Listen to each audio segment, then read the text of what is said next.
Hoy conversaré con el profesor Alberto Navas. El profesor Navas ha estado en otras oportunidades con nosotros, varias veces, y siempre los temas han sido muy interesantes porque es un enfoque actual desde la perspectiva histórica. Y siempre las herramientas de la historia son útiles, en especial en este momento histórico que nos toca vivir, para poder entender dónde estamos, dónde estuvimos y hacia dónde podemos ir.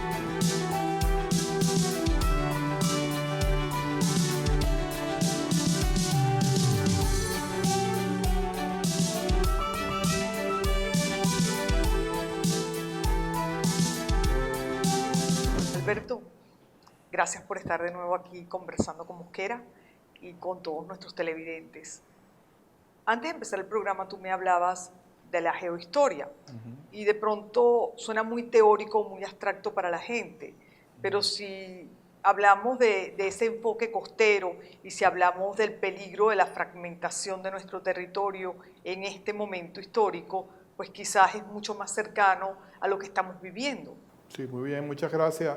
El enfoque geohistórico, como tú misma lo has señalado, es un enfoque fundamental porque es capaz de integrar todos los otros factores, porque el escenario histórico ocurre en un espacio horizontal y de una u otra forma es inevitable hacer referencia a él. Yo creo que Venezuela, y eso nos enseñaron nuestros profesores, el doctor Pedro Cunil, el doctor Carradama, las lecturas de otros autores como Guillermo Morón, etcétera. Venezuela es un proyecto centro-norte costero, muy distinto al colombiano, que es un proyecto andino. Y de allí los errores de nuestros libertadores, algunos que creyeron en la Unión Colombiana, de querer integrar dos factores que no eran plegables desde el punto de vista funcional. En ese sentido, Venezuela nace incluso desde el periodo precolombino, no lo puedo profundizar. Las comunidades caribes del Alto Orinoco y del Medio Orinoco se desplazan al centro de Caracas, eso no es casualidad. Persiguen y ellos empujan a la comunidad arawak hacia los llanos y constituyen comunidades aldeanas, que son las que van a conquistar los españoles. Los españoles incluso van a llegar allí y van a constituir muy rápidamente el obispo Rodrigo de Bastida, el gobernador Juan de Pimentel, van a traer decoro a Caracas, la capital, y la catedral. Eso no es casualidad.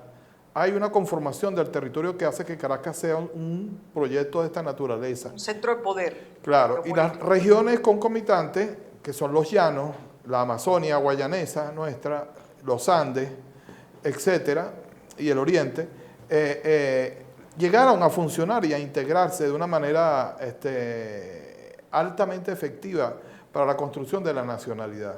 Esto es un periodo de 200 años que de alguna manera ha permitido que cuando llegó la democracia o las primeras reformas democráticas después de la muerte del general Gómez en 1935, se establece el primer plan, el primer pensamiento planificado de Venezuela. No fue Guzmán Blanco, que lo hizo de otra manera.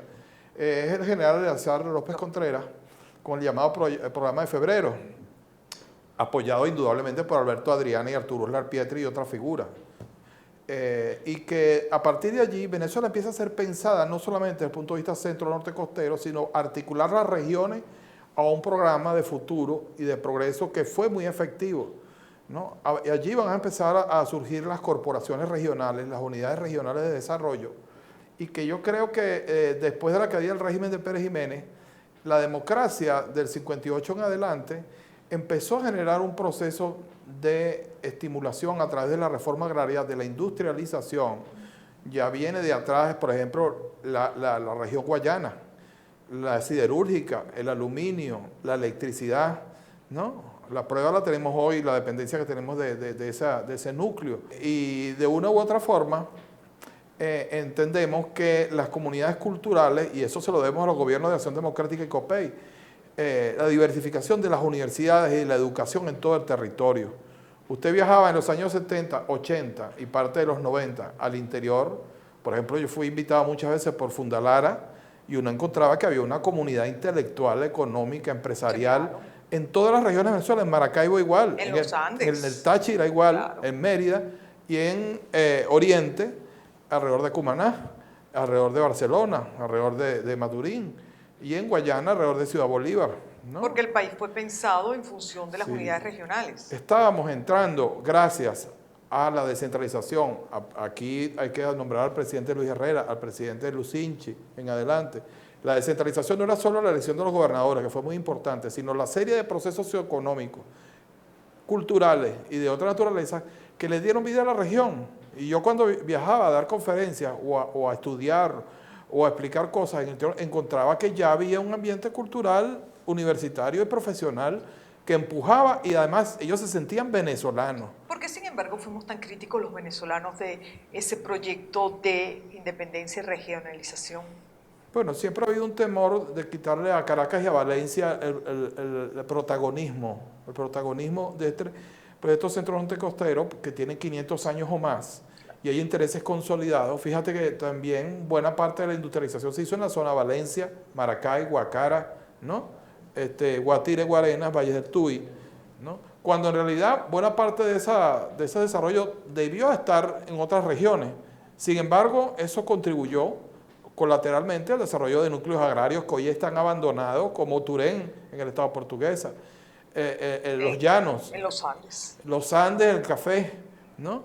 Y de una u otra forma, nuestra riqueza minera está dispersa en manos de organismos, vamos a decir, irregulares, ¿no? Ferrominera no está produciendo nada. Hemos hecho otros programas contigo donde hemos conversado sobre el peligro de la fragmentación del territorio en función de intereses foráneos, mineros o de otra naturaleza, en momentos además donde los venezolanos estamos sumamente ocupados y preocupados por el momento que nos toca vivir. Sin embargo, también hemos hecho otros programas de conversando, por ejemplo, con Cunil, profesor Cunil, o el doctor Morón, entre otros, ¿no? Para citarlos. Y en esos programas se ha hablado de las potencialidades geográficas justamente de nuestro país. Entonces, en estos momentos pareciera que las potencialidades geográficas de nuestro país están centradas en el tema de la minería, que está básicamente o fundamentalmente en 3 estados, ¿verdad? Pero las potencialidades geográficas de nuestro país van mucho más allá de las potencialidades mineras. Es impresionante la riqueza desde todo punto de vista, o lo que pudiera ser para el futuro de la ingeniería, para el futuro de la medicina, para el futuro de la cosmética, para el futuro de un montón de empresas de toda naturaleza. Entonces, vuelvo al punto inicial. Mi preocupación central, en la que coincido contigo, es, mientras estamos tan dispersos en nuestros intereses políticos, sociales y económicos, evidentemente, estamos perdiendo el control y la supervisión de nuestro territorio. ¿Podremos ser verdaderamente independientes de aquí a los próximos 10 años? Entregando a diversas compañías y países nuestro territorio para la explotación minera, por ejemplo. Claro.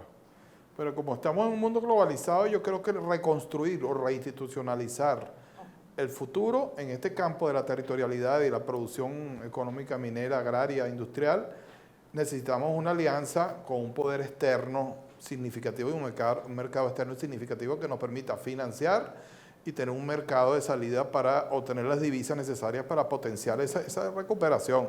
Y además el aspecto, vamos a decir, policial militar para recuperar la soberanía territorial. Eso me preocupa mucho más. Para que sí, porque no es que estamos en riesgo de perder la territorialidad, es que la estamos perdiendo. Y nosotros no controlamos el Arauca, y tú lo sabes. Nosotros no controlamos Amazonas y buena parte del estado Bolívar. Nosotros no controlamos el oriente en Guiria, de donde sale una gran cantidad de narcóticos. Nosotros sí, el Apure hacia el Arauca, hacia allá. Claro. Nosotros no controlamos la costa marina, tenemos unos guardacostas oceánicos que no están dotados tecnológicamente. Fíjense ustedes el buque de la Guardia Costera Norteamericana, que es un buque muy avanzado y de una alta capacidad tecnológica, pero llegó prácticamente a la costa. Dicen que 18 millas, no, ese buque lo vieron desde la costa que estaba allí. Estamos desarticulados, hay que recuperar el control y la soberanía del territorio, y este no es solamente un problema de las Fuerzas Armadas, este es un problema del mundo civil y de vocación nacional, como tú dices, de los estudiantes, de los profesionales, de asumir. Yo recuerdo que nosotros en la universidad hicimos planes de recuperación del Caribe, cuando yo fui director de la Escuela de Historia, en las islas, entre ellas enseñanza del castellano y de Historia de Venezuela en las islas del Caribe. Yo participé con el canciller Armando Durán en ese programa. Yo insisto, somos 28 millones de personas, o 26, no importa si se fueron 3, 4 o 5, en 26 millones de personas, 27 millones de personas, hay talento para cualquier tipo de actividad, bien sea académica o bien sea mecánica, hay talento. nosotros podemos perfectamente reconstruir un país y sobre todo reinstitucionalizarlo. Ok, es la parte geográfica. ¿Y la otra parte, la parte electoral? La parte electoral es también interesantísima e implica una reinstitucionalización como la del territorio, una reconstrucción. La parte electoral es más antigua de lo que la gente cree y nosotros nos subestimamos. Existen elecciones del periodo colonial, no puedo irme otra vez para atrás. La elección del rector de 1784 la hace el claustro de la universidad. Si puedes ir de lo que yo, Sí. lo que yo le digo, Sí. amigos, al profesor siempre, es como él trata de ser tan estricto consigo mismo, hace unos recuentos históricos de 2 siglos. De 2 siglos. Y como nosotros evidentemente nos interesa el momento presente, pues siempre te Sí. pido que te acerques más a lo que estamos Claro, viviendo. pero es para dar la perspectiva histórica total y entender Claro, que claro. Venezuela es un país. Venezuela ya tenía las estructuras republicanas en el periodo colonial, porque estaba la universidad y la Universidad del Rey Carlos III le dio permiso de elegir su rector. Allí había elecciones, en el cabildo había elecciones y en los cabildos eclesiásticos había votaciones. Claro. Incluso había imprenta, la imprenta no la trajo Miranda. Había imprentillas en los conventos que hacían devocionarios, hacían una cantidad de cosas. El rey Carlos III crió la territorialidad con la Real Cédula de 1777. Y esa Venezuela electoral empieza con un proyecto muy bueno que llamaba Augusto Mijar, el proyecto deliberativo, después de 1830, y estableció un régimen censitario de votación, copiado de la colonia, corporativo, el que sabía leer y escribir, el que tenía dinero, el que tenía renta, etc. Viene del régimen colonial. Pero después de la Guerra Federal empieza lo que se llaman las votaciones populares. Las votaciones populares que no se materializaron por los efectos del desastre que fue esa Guerra Federal, con muy pocos resultados positivos, y que duró por lo menos hasta el año 1897, cuando Joaquín Crespo le entrega el poder a Ignacio Andrade, con una farsa electoral, pero fueron elecciones populares. A partir de allí hay una suspensión, el periodo Castro Gómez, ¿no?, de prácticamente 35 años, y después vienen con las reformas de López Contreras a abrirse otra vez el camino hacia la democracia. Un camino a través del cual construimos dos aparatos. El ente centralizador, que va a ser el Consejo Nacional Electoral, que se ha ido pervirtiendo en el tiempo, y otro que es el plan de intervención militar en las elecciones. El plan República, y a veces da pena decirlo, es un golpe de Estado permanente en los procesos electorales. Es la intervención indebida del aparato militar en el proceso electoral, tanto por la vigilancia como por el manejo del material electoral. El proyecto liberal del siglo XIX establecía una policía electoral momentánea, es decir, una policía que el mismo aparato electoral generaba y se disolvía al terminar el aparato electoral. La Fuerza Armada estaba detrás, como en la segunda línea, apoyando cualquier eventualidad que se le escapase a la policía electoral. Y una policía electoral no se pervertiría también. No se pervertiría porque es momentánea. Son como miembros de mesa, pero que sin tener armas tienen capacidad y autoridad para garantizar la disciplina electoral. Ese es el proyecto liberal. Pero en nuestros días hemos llegado a una situación de deterioro del sistema electoral en la cual se ha regresado al sistema corporativo, que es muy peligroso, porque es un sistema medieval, que fue el que rompió la Revolución Francesa. Cuando rompió el Estado General, los convirtió en Asamblea Nacional. Eso tiene 2 siglos de superación. Y entonces esta Asamblea Nacional Constituyente se eligió con un criterio corporativo, que solamente Mussolini en su libro famoso, se llama El Estado Corporativo, lo había reivindicado. En este punto, de este momento país, ¿cómo reinstitucionalizamos? ¿CNE es el primer paso? Sí, sobre la base de, yo diría 2 cosas. Una verdadera selección académica de los miembros del Consejo Nacional Electoral, no solamente por la representación de partidos, sino por cualidades. Nosotros, en el doctorado en Ciencias Políticas en la UCB y en los Andes, tenemos especialistas y capaces de intervenir y trabajar en estadística, trabajar en sistema electoral. Segundo, eliminar el Plan República como acción directa, sino que sea un régimen de apoyo de segunda línea a los efectos de la policía electoral que debe estar allí presente. Tercero, limitar los recursos que se invierten en las campañas electorales, porque desde los años de 1970, el que tiene más dinero es el que tiene más capacidad de hacer campaña electoral. Pero si tú limitas los recursos, pasa lo que ha ocurrido en Venezuela y en otros países, que entonces los recursos entran por vías ilegales. Sí, sí. Y entonces después se juzga al candidato por esa vía ilegal, cuando en realidad necesitamos los recursos para la campaña. Sí. Es decir, pareciera que lo idóneo es que haya una claridad en el manejo de las cuentas destinadas para las campañas electorales desde el Estado en igual proporción. Claro. Y así se hace todo con transparencia. Claro. Porque lo que ha pasado recientemente en América Latina, donde todos los presidentes, todos los candidatos y todo el mundo está enjuiciado por el tema Odebrecht, imagínate tú.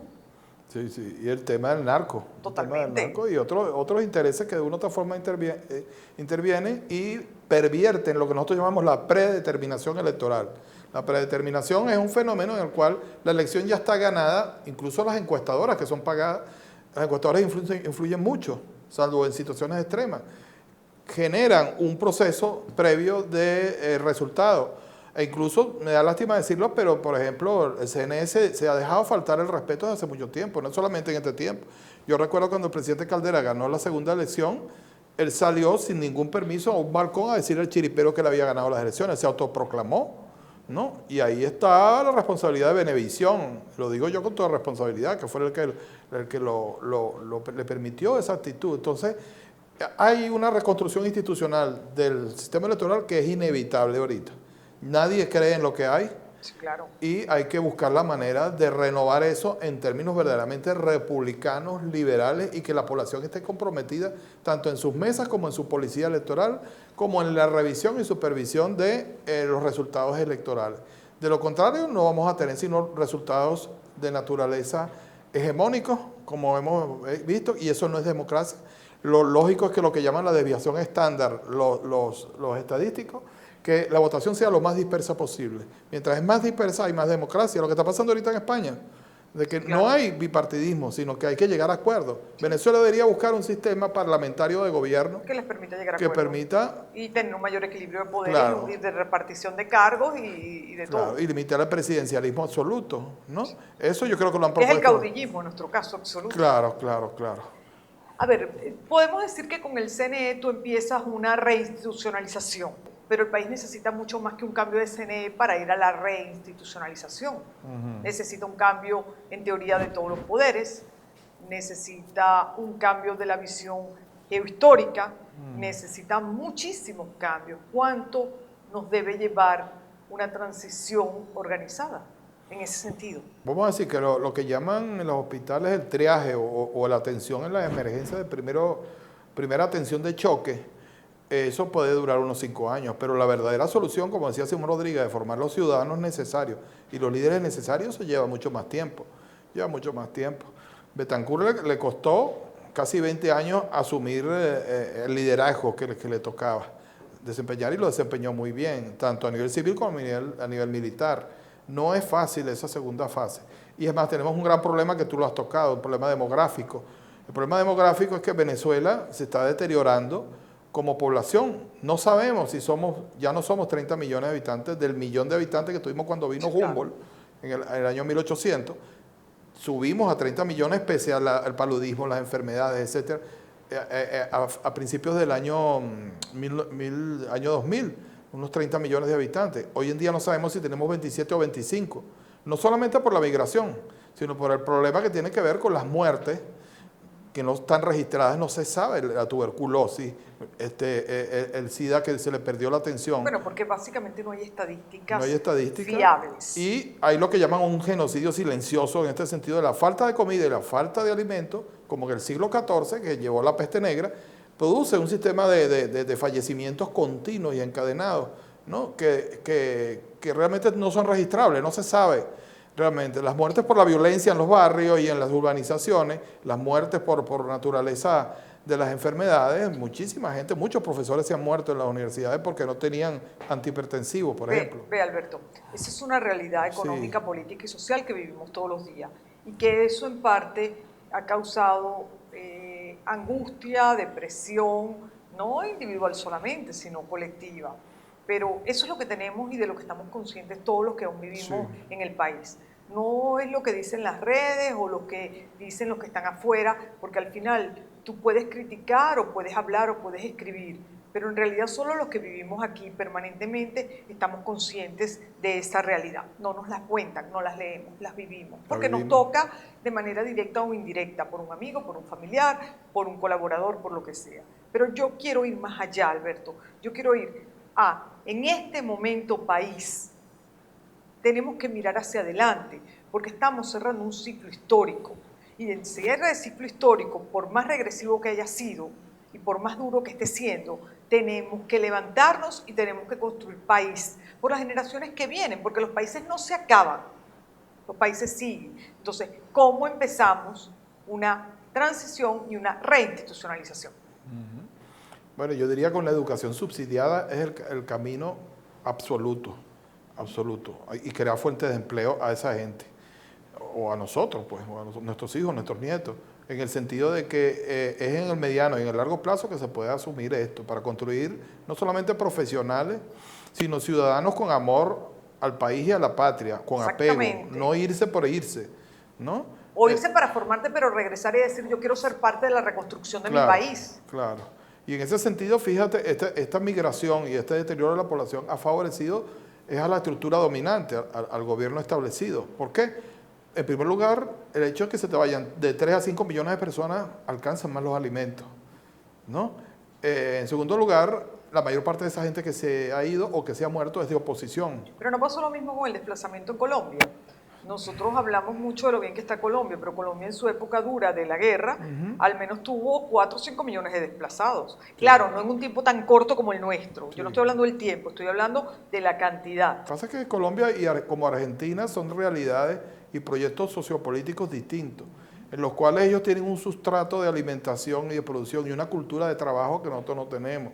La cultura petrolera nos llevó a nosotros a una situación desgraciadamente, de creernos por encima de los demás, en muchos aspectos. Bueno, porque teníamos un nivel de vida muy superior a toda la región. Muy superior. O sea, que un profesor universitario se podía dar la vida que no se daba un profesor en Washington. Tú debes recordar cuando gente del Cono Sur o gente incluso de Cuba venía a nuestros automercados a tomar fotos a los automercados a ver que la comida existía, ¿no? Como ahorita lo están haciendo muchos venezolanos que van a Europa y nos mandan, mira, aquí hay harina pan en Madrid, aquí hay harina pan en Alemania, ¿no?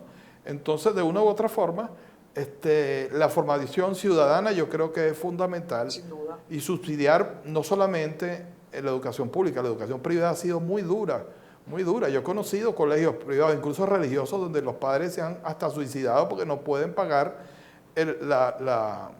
la matrícula. Bueno, Alberto, pero eso también depende del estado socioeconómico, psicológico y de la ansiedad que tengan los padres. Claro. Porque, a ver, si mis hijos no pueden ir a un colegio pago, yo busco la manera de ir a un colegio menos caro o incluso van a un colegio público, aunque no sea tan bueno. Es que no pero no me voy a suicidar y voy a dejar a mis hijos en ese buen estado. Son cuestiones individuales. Claro, por eso yo te decía que yo siento que la gente está viviendo una angustia y todos la estamos viviendo de manera diferente.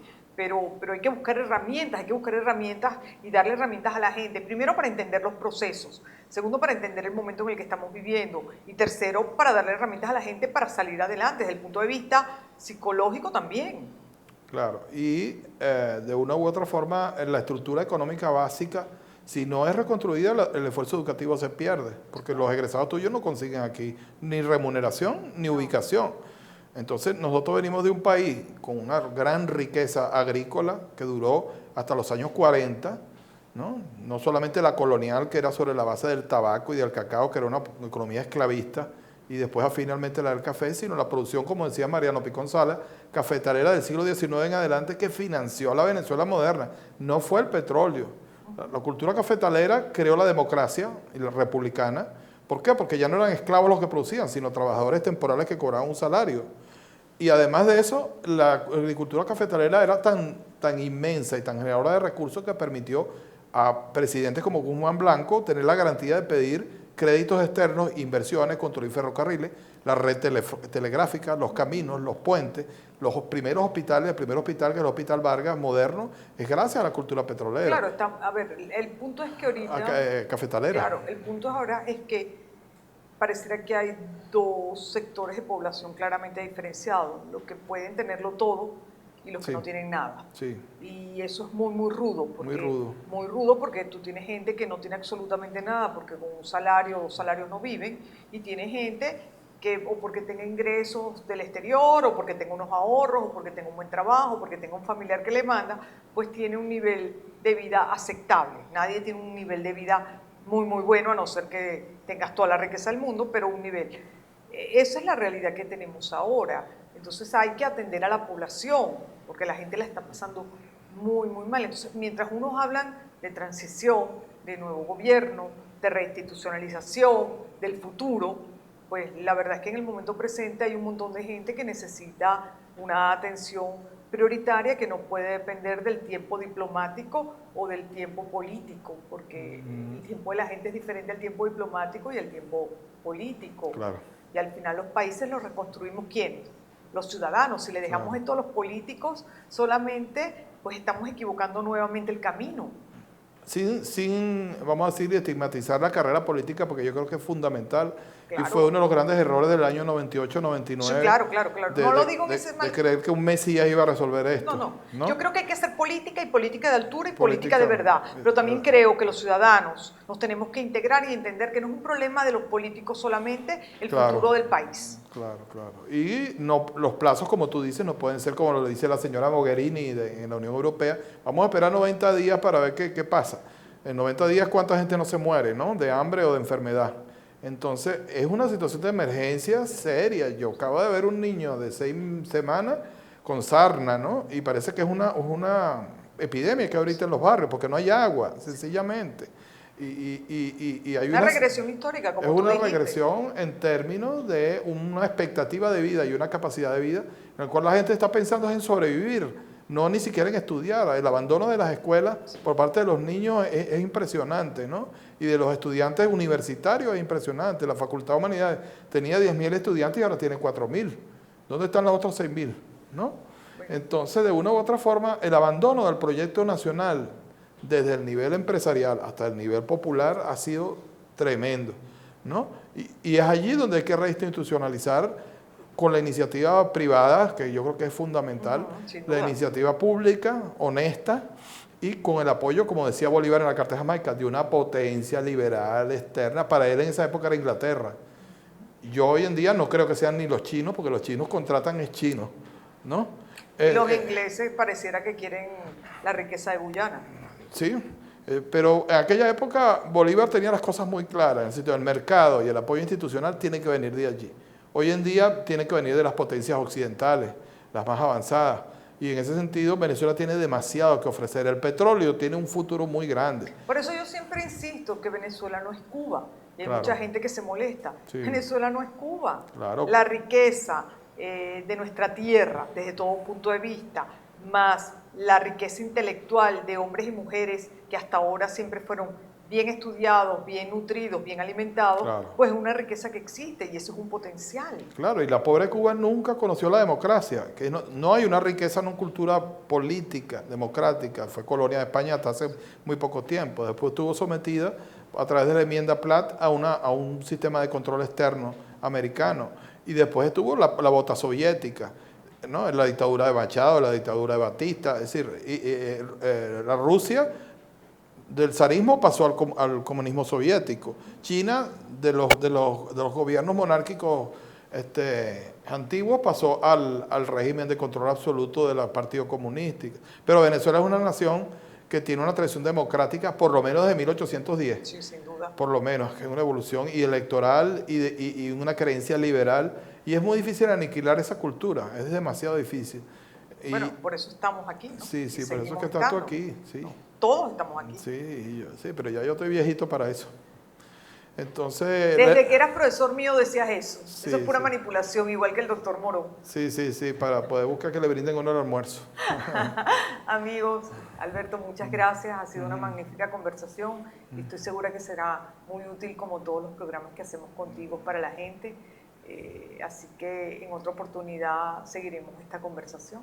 Gracias, muchas gracias y bueno, espero que los grupos familiares sigan reintegrándose. Yo le debo a mi esposa mucho porque con lo poco que tenemos, ella tiene una capacidad culinaria para convertir cualquier cosa en una buena comida. Yo creo que hay que hacer un esfuerzo familiar interno bien importante. Gracias amigos por habernos acompañado durante este tiempo y será hasta la próxima emisión. Y siempre tenemos que tener presente, los países los construimos los ciudadanos. En gran parte lo que será Venezuela dependerá del esfuerzo individual y por supuesto del esfuerzo colectivo de todos nosotros. Gracias.